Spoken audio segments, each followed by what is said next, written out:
बिस्मिल्लाहिर्रहमानिर्रहीम। अस्सलाम वालेकुम एवरीवन। मेरा नाम मोहम्मद अवैस नदीम है और आप लोग सब इस वक्त मौजूद हैं YouTube channel online learning with Awais.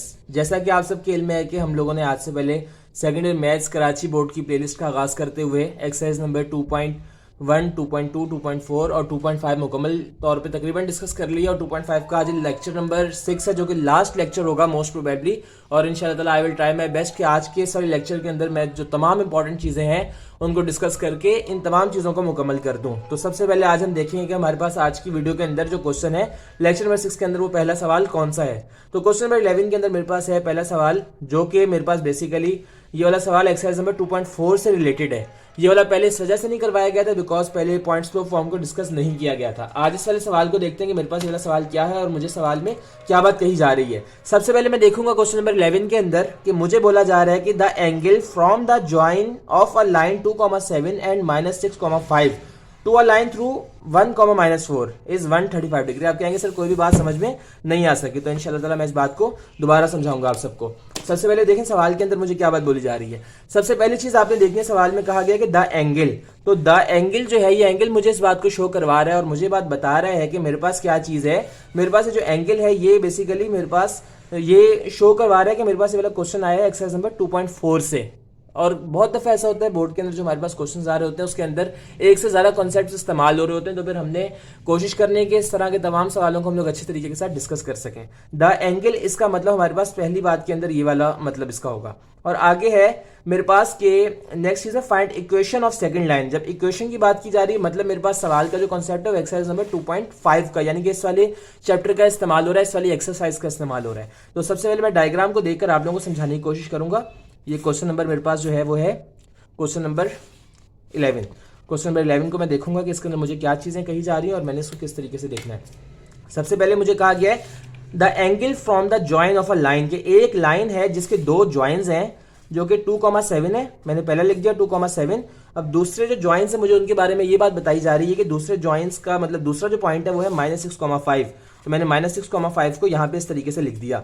अब इसके बाद मुझे ये वाली लाइन को इस वाली चीज को मुकम्मल कर लेने के बाद मेरे पास पहला जो यहां तक जो काम था वो मुकम्मल हो चुका है यहां तक। इसके बाद आगे है कि टू अ लाइन थ्रू 1, -4। अब एक और दूसरी लाइन है जिसके मुझे पहले पॉइंट के बारे में बताया गया है जो कि मेरे पास है 1, -4 और इसका एक पॉइंट मेरे पास मिसिंग है और मुझे ये बात कही जा रही है। अब मैंने फॉर्मूला और जो कॉन्सेप्ट है वो एक्सरसाइज नंबर 2.4 का इस्तेमाल करना है, L1 और L2 वाला। ये बेसिकली मेरे पास थी लाइन L1 और ये थी लाइन L2। अब मुझे बोला जा रहा है कि from this to this, from जो है फ्रॉम लाइन 2,7 टू -6,5, जब मुझे बोला जा रहा है कि यहां से यहां तक L2 मेरे पास जो है जिसके पॉइंट्स 1, -4 है, ये वाले मेरे पास पॉइंट्स नंबर 2 है। तो मैं यहां से लेकर यहां तक इस चीज को डिस्कस करते हुए यहां से लेकर यहां तक इसका एंगल बनाऊंगा जो कि 135 डिग्री है मेरे पास। तो ये 135 डिग्री बन गया मेरे पास। अब यहां से आगे मैंने देखना है कि मैं क्या काम करूंगा और चीजों को किस तरीके के साथ मजीद डिस्कस करूंगा। सबसे पहले मैंने क्या करना है, मैंने यहाँ पे M1 को फाइंड आउट कर लेना जो कि मेरे पास L1 है। अब M1 को मैं फाइंड आउट करूंगा, कैसे करूंगा कि मेरे पास कभी भी अगर एक लाइन है और मेरे पास दो पॉइंट्स गिवन है, उनके कोई भी दो पॉइंट्स हो सकते हैं, x1, y1 फर्ज कर लेंगे और ये x2, y2 मेरे पास ये गिवन है। और इस सूरत के अंदर मुझे स्लोप फाइंड आउट करनी है m। तो मैं कैसे फाइंड आउट करूंगा, फॉर्मूला होता है y2 - y1 divide by x2 - x1। तो देखेंगे अब आगे कि यही वाला मैंने फॉर्मूला इस्तेमाल किया और करने के बाद M1 को मैंने 1/4 करके निकाल लिया। अब इसके बाद मुझे दूसरा काम क्या करना है, अब मुझे M2 को निकालना है। अब M2 को मैं किस तरीके से निकालूंगा, अब ये बड़ी इंटरेस्टिंग चीज है मेरे पास। अब M2 के लिए मुझे पता है कि M2 के लिए मैंने कौन सा फॉर्मूला इस्तेमाल करना है, मुझे थीटा वाला फॉर्मूला इस्तेमाल करना पड़ेगा जो कि होता है tan θ = अब मैंने यहां से देखना है कि कौन सी लाइन से कहां तक जाया जा रहा है मेरे पास। तो अब इसको दोबारा देखेंगे। अब M2 पर पहुंच रहा हूं मैं L1 से, तो मैं फॉर्मूला लिखूंगा कि M2 - M1 यानी यहां से यहां तक है ना मेरे पास, तो मैं लिखूंगा M2 - M1 divide by 1 + M1M2 ये मेरे पास फॉर्मूला बन गया है। अब मैंने इस फॉर्मूला के अंदर क्या करना है, चीजों को इजीली पुट करवाना है। करवाने के बाद मैं क्या करूंगा, M1 चूंकि मेरे पास मालूम है, मुझे पता है कि मेरे पास M1 क्या है, तो मैंने M1 को बस सीधा सीधा पुट करवा देना जो कि 1/4 है। यहां पे करके मैंने इसको पुट करवाया 1 + M1M2। यहां से मैं इसको दोबारा लिख रहा हूं ताकि आप लोगों को अच्छे समझ में आ सके चीजें सारी की सारी। M1 मेरे पास 1/4 है, इसको लिख दिया, और M2 मेरे पास अननोन है तो M2 को एज इट इज छोड़ दिया। अब यहां पर आगे मैंने क्या करना है, tan θ लिखना है।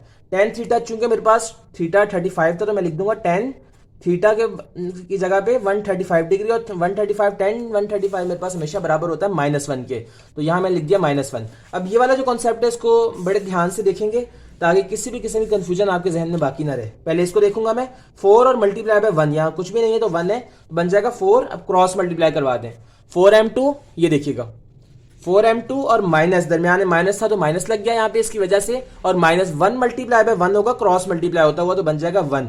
इसका एलसीएम ऊपर वाले का मुकम्मल हो चुका। अब इस पर आ जाए, 1/1 था, कुछ नहीं था तो अपॉन में क्या था 1 था। अब मेरे पास बन जाएगा 4 1 4 और दोबारा क्रॉस मल्टीप्लाई करवा दें, 4 1 4 और प्लस m2। अब यहां तक काम कर लेने के बाद मैं करूंगा -1 इज इक्वल टू 4m2 -1 अपनी जगह पे डिवाइड बाय 4, और ये मल्टीप्लाई होते हुए बन जाएगा 4 अपॉन, क्यों चूंकि ये नीचे था, जब ऊपर जाएगा तो बन जाएगा 4/4 प्लस m2। अब यहां पर आपने क्या काम करना है, बड़ी आसानी के साथ अब आप लोग जो है यहाँ पे कट कर देंगे 4 को 4 के साथ, और आपके पास आंसर आ जाएगा -1 इज इक्वल टू, आंसर देखिए अपना आंसर आपके पास बन रहा है यहाँ पे 4m2 -1 divide by 4 plus m2। ये देखिएगा बड़ी आसानी के साथ आपने इस चीज को निकाल लिया। अब आप क्या करेंगे, इसको वहां भेजेंगे तो बन जाएगा -4 और -m2 is equal to 4m2 और -1, 4m2 -1 बन गया यहाँ पे। अब आपने बहुत सिंप्लिसिटी के साथ क्या काम करना है, आपने जो m वाली चीजें उनको एक तरफ कर लेना है। मैंने क्योंकि m2 को पॉजिटिव बनाना है तो मैं कोशिश करूंगा इसको वहां भेजूं, -4 और +1 हो जाएगा यहाँ पे, और यहाँ m2 माइनस का था वहां जाके पॉजिटिव का हो जाएगा, 4m2 और प्लस मेरे पास m2 आ गया, 5m2 आ जाएगा यहाँ पे, जो मैंने यहाँ पे एज इट इज लिख दिया है, और यहाँ आ जाएगा -3। मेरे पास अब आएगा m2 इज इक्वल टू -3/5, तो मेरे पास m2 का आंसर सीधा सीधा जो आ रहा होगा, अगर मैं उसको सीधा करके लिखूं तो -3/5 आ रहा होगा मेरे पास इसका आंसर। तो अब यहां तक मैंने इस चीज को फाइंड आउट करके इसको निकाल लिया, जो कि मेरे पास m2 इज इक्वल टू -3/5 आ रहा है। अब देखिएगा नाउ फॉर द इक्वेशन, अब मुझे इक्वेशन के लिए क्या काम करना है और किस तरीके से करना है, ये वाली चीज बड़ी इंपॉर्टेंट है, और ये वाला वो पॉइंट और वो नुकता है जिसके लिए हमने पिछला सारा का सारा काम वाम किया है। अब देखेंगे कौन सी लाइन थी जिसके लिए मैंने तमाम चीजों को फाइंड आउट किया, किस लाइन का स्लोप मुझे फाइंड आउट करना था। इसका स्लोप अननोन था, इसका स्लोप मैंने फाइंड आउट किया है, और ये रिक्वायर्ड लाइन थी मेरे पास जिसके लिए मैंने काम किया है और जिसकी वजह से मैंने सारा काम इसके ऊपर किया। तो मैं क्या करूंगा, अब मेरे पास m2 जो है वो क्योंकि रिक्वायर्ड लाइन थी तो इस वजह से मैंने क्या करना है, अब जो मेरे पास पॉइंट स्लोप फॉर्म के अंदर जो m आ रहा होगा वो बेसिकली m2 ही होगा, m2 is equal to m कर दूंगा इस तरीके से, और एक मुझे पॉइंट ऑलरेडी गिवन था। अब देखिए दोबारा वही वाली स्टेटमेंट जो हमारी बात हुई थी परसों पॉइंट स्लोप फॉर्म के लिए, ये पॉइंट स्लोप फॉर्म हमेशा कब इस्तेमाल होगी, कभी भी आपको एक पॉइंट गिवन हो, 1 point and slope is given, then we will use point slope form, then we will use point slope form, point slope form। और यहां पे करके आपने बड़ी आसानी के साथ और तरीके के साथ आपने पॉइंट स्लोप फॉर्म के बारे में लिख दिया कि आप कब इसको बेसिकली इस्तेमाल करते हैं, तो फिर ये इसकी शर्त होती है इसको इस्तेमाल करने की। अब यहाँ पे देखें क्या आपको एक पॉइंट और एक स्लोप मौजूद हो गई है, गिवन हो गई है आपको, बिल्कुल हो गई है, आपने फाइंड आउट कर ली। तो फिर अभी सूरत के अंदर आपने दोबारा फॉर्मूला इस्तेमाल करना है पॉइंट स्लोप फॉर्म। आपने उस वाले फॉर्मूले को पॉइंट स्लोप फॉर्म को इस्तेमाल किया और यहाँ मैंने रीजन लिखा है किस वजह से किया है, इसकी तमाम चीजों की मैं आपको पीडीएफ प्रोवाइड कर दूंगा इंशाल्लाह ताला, वहां से आप लोगों को किसी भी किस्म की कोई प्रॉब्लम नहीं होगी, तो वहां से आप लोग आसानी से चीजों को डाउनलोड कर सकते हैं। अब यहां से हम लोग देखेंगे y माइनस y1, y अपनी जगह पे एस्टिज रहेगा -y1, y1 मेरे पास यहाँ पर क्या है, y1 मेरे पास -4 है, तो यहाँ माइनस माइनस मल्टीप्लाई होगा प्लस हो जाएगा, y plus 4 is equal to m मेरे पास -3/5 था, उसको एस्टिज लिख दिया, और x माइनस x1 मेरे पास था 1 -4 जो था मेरे पास बेसिकली मैंने उसको इस्तेमाल किया है यहाँ पे, और उसको इस्तेमाल करके x1, y1 बना के मैंने चीज़ों को पुट किया। मैं उम्मीद करता हूँ ये तमाम चीज़ें आप लोगों को बहुत आसानी के साथ समझ में आ रही होंगी और तमाम चीज़ें क्लियर हो रही होंगी। अब यहाँ से मैंने 5 को मल्टीप्लाई करवाया, 5y plus 20 is equal to -x और +3 आ गया। अब x -3 और यहाँ पे 5y और +20 आ गया, यहाँ x प्लस 5y और प्लस 17 इज इक्वल टू 0। और यहाँ तक कर लेने के बाद मेरे पास एक जो इंपॉर्टेंट क्वेश्चन था, क्वेश्चन नंबर 11 मेरे पास था, एक्सरसाइज नंबर 2.4 का, यहाँ से ये अल्हम्दुलिल्लाह कंप्लीटली तौर पे मुकम्मल हो चुका हुआ है और मैंने इसको यहाँ पे आप सबके सामने डिस्कस कर लिया हुआ है। अब नेक्स्ट क्वेश्चन देखते हैं। नेक्स्ट क्वेश्चन है किसी और टॉपिक का, लेकिन ये वाला मतलब है इसी टॉपिक से रिलेटेड, लेकिन ये एक और एक्सरसाइज से 3.1 से रिलेटेड है और ये उसके कॉन्सेप्ट से मिलता जुलता कॉन्सेप्ट है। इस वजह से ये वाला सवाल मैं आप लोगों को अभी करवा रहा हूँ और ये पास्ट पेपर्स का बहुत ज्यादा इंपॉर्टेंट आने वाला सवाल है। इसको देखेंगे, डिस्कस करेंगे कि इसके अंदर मुझे सवाल में क्या बात कही जा रही है और मुझे क्या चीज फाइंड आउट करनी है, मेरी क्या इसके लिए स्ट्रेटजी होगी इस वाले सवाल के लिए। एक इंपॉर्टेंट सवाल है मेरे पास, past paper question, example number 1, past paper question.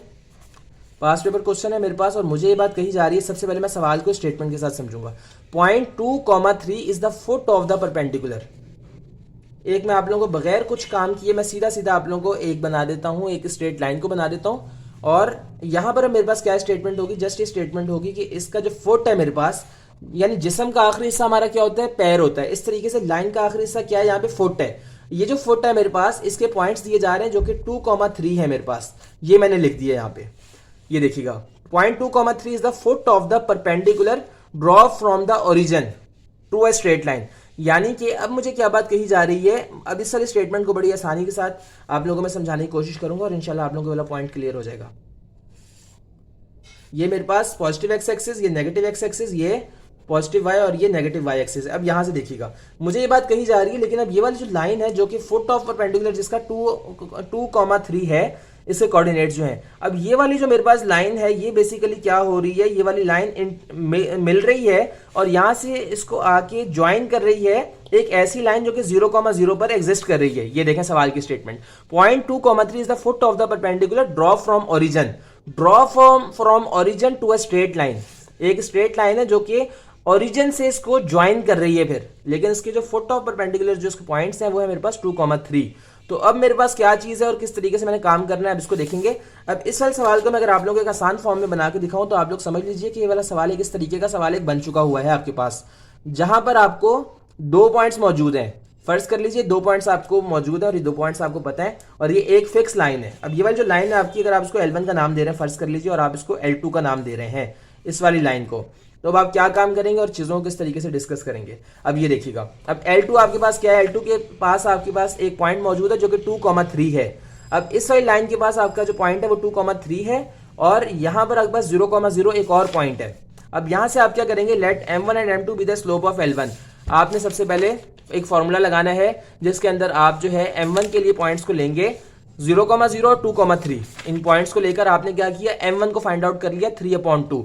और यहाँ पे चूंकि आपके पास 2 पॉइंट्स हैं, हमेशा ये वाली बात हमारी हुई थी कि जब आपके पास 2 पॉइंट मौजूद हो और आपने स्लोप को निकाला हो तो फॉर्मूला इस्तेमाल करते हैं m is equals to y2 minus y1 divide by x2 minus x1। Just आपने वाला फॉर्मूला इस्तेमाल किया करके आपने m1 का आंसर यहाँ पर निकाल लिया जो कि बड़ी आसानी के साथ आपको मिल गया। इसके बाद अब आपने कहना है कि as we know that m1 and m2 are perpendicular, चूंकि ये दोनों आपस में परपेंडिकुलर हैं तो इस वजह से आपने फिर इनके परपेंडिकुलर होने की वजह से आपने m2 को निकाल लिया -2/3। अब आप लोग देखेंगे यहाँ पर कि क्या काम होगा। एक और बड़ा इंपॉर्टेंट पॉइंट और बड़ा कंफ्यूजिंग पॉइंट है जिसमें आधी ज्यादा आवाम कंफ्यूज है, वो क्या है कि वो लोग ये समझते हैं कि ये वाला जो पॉइंट है ये बेसिकली सिर्फ इसका पॉइंट है, जबकि ऐसा नहीं है। ये वाला पॉइंट इसके लिए भी है और ये वाला पॉइंट इसके लिए भी है। ये वाला L2 का भी पॉइंट है और ये वाला L1 का भी पॉइंट है जो कि इसकी स्लोप को M1 को निकालने के लिए इस्तेमाल किया जा रहा है और यूज हो रहा है। मैं उम्मीद करता हूँ ये वाला पॉइंट अब आप लोगों को समझ में आ चुका होगा। अब आप लोग यहाँ पर क्या करेंगे, M2 का आपने परपेंडिकुलर होने की वजह से आसानी से फाइंड आउट कर लिया, M2 का भी आपका आंसर आ गया इस तरीके के साथ। अब इसके बाद अब आपने आगे क्या काम करना है, आगे आपका काम बहुत आसान हो चुका हुआ है। अब आगे आपने जस्ट ये करना है कि m इज इक्वल्स टू -2/3 जो था, अब चूंकि आपके पास M2 जो था वो -2/3 था और ये वाली रिक्वायर्ड लाइन थी, तो इस वजह से अब आप इसका M2 का जो आंसर है वो आप बराबर लेंगे M के, यानी L2 is equals to M होगा अब आपके पास। मतलब अब ये M2 आपके पास M के बराबर होगा पॉइंट स्लोप फॉर्म के अंदर। और आपके पास जो पॉइंट गिवन था वो था 2,3 आपके पास पॉइंट गिवन था। अब आपने इसको लेकर इस्तेमाल करना है और यहाँ पे तमाम चीजों को पुट करवा के अपना आंसर निकालना है। यहाँ पर आपने -2/3 को अपना जो m था उसको पुट किया और यहाँ पे जो 2 पॉइंट्स थे x1, y1, 2,3 ये वाले 2 पॉइंट्स आपने यहाँ पे इनको पुट करवाया और करवा के अपना आंसर निकलवाया, जो कि आपका आंसर आ रहा है यहाँ पे इक्वेशन है और इक्वेशन का जो आपके पास आंसर आ रहा है इस वक्त वो आपके पास आ रहा है 2x + 3y - 13 = 0। एक इंतहाई इंपॉर्टेंट सवाल था और हर 2-3 साल बाद आने वाला सवाल है जिसको मैंने आप लोगों को बहुत डिटेल के अंदर समझा दिया। मैं उम्मीद करता हूँ ये वाला पॉइंट अब आप लोगों की बहुत अच्छे तरीके के साथ जहन में बैठ गया होगा और ये वाला पॉइंट क्लियर हो चुका होगा।